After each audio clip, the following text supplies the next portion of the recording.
You've seen the post. Over 2 million people liked it. 62 million men and an online rape academy. That number is everywhere right now. And I need to tell you, it's wrong. But here's the thing.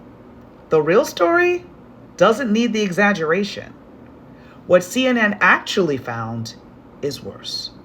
Hi, I'm Melba Pearson, also known as the resident legal diva, former prosecutor, and here's what you need to know. The 62 million number was the total traffic to a website called motherless.com in February, not 62 million members of an abuse group.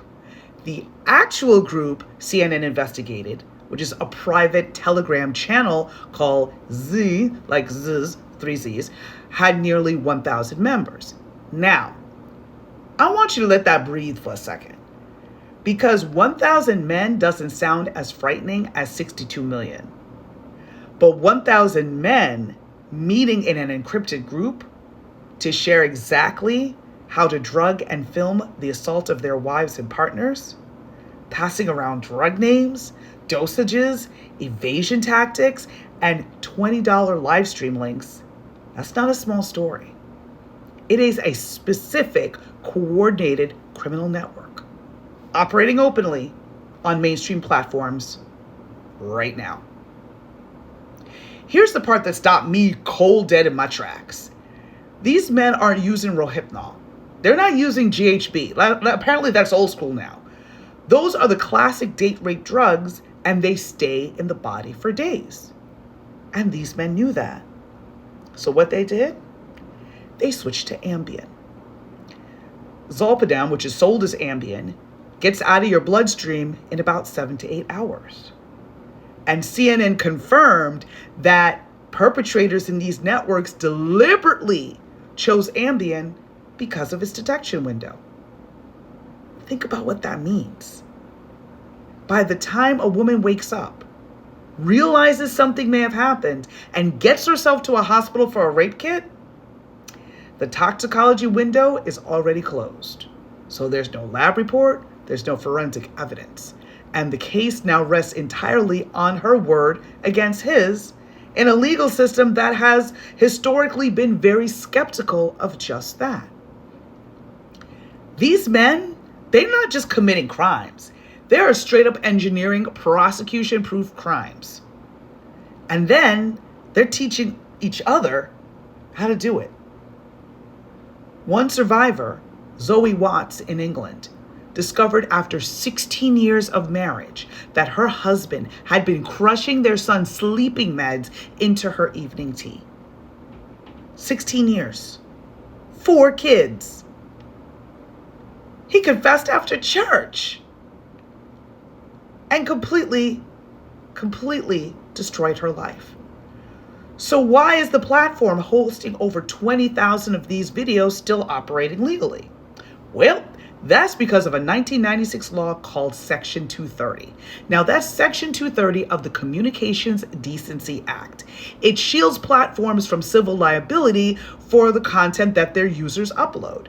And it was designed back in the day to make sure that the early internet was able to grow. It also created this blanket legal immunity for a website that, as far as I can tell, exists specifically to host this material.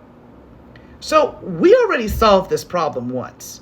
In 2018, Congress passed FOSTA SESTA, which carved sex trafficking out of the Section 230 immunity. So basically, the argument here is this. You can't invoke a liability shield when your platform is knowingly facilitating ongoing felonies. So that's the law that helped shut down Backpage, which was used a lot by sex workers, consensual sex workers, as well as human traffickers. So it's basically the same argument. A drug-facilitated sexual assault is a federal crime. The content on this site is documented evidence of ongoing crimes.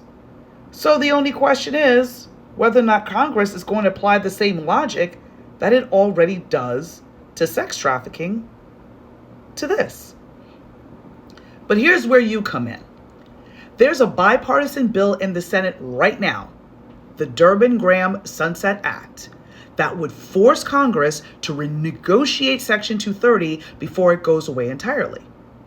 If you want to do something about this, call the Capitol switchboard at 202-224-3121. Ask for your senator.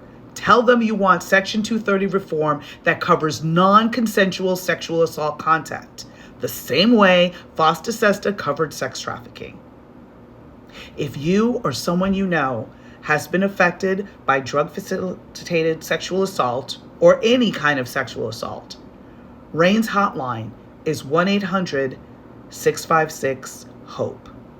It's available 24 hours a day. The full written breakdown is on my Substack. Link is going to be in the description. I'm Melba Pearson, the resident legal diva. Like, comment, subscribe, share if this was useful, and I'll see you next time. Stay safe, stay informed, and keep demanding justice. Take care.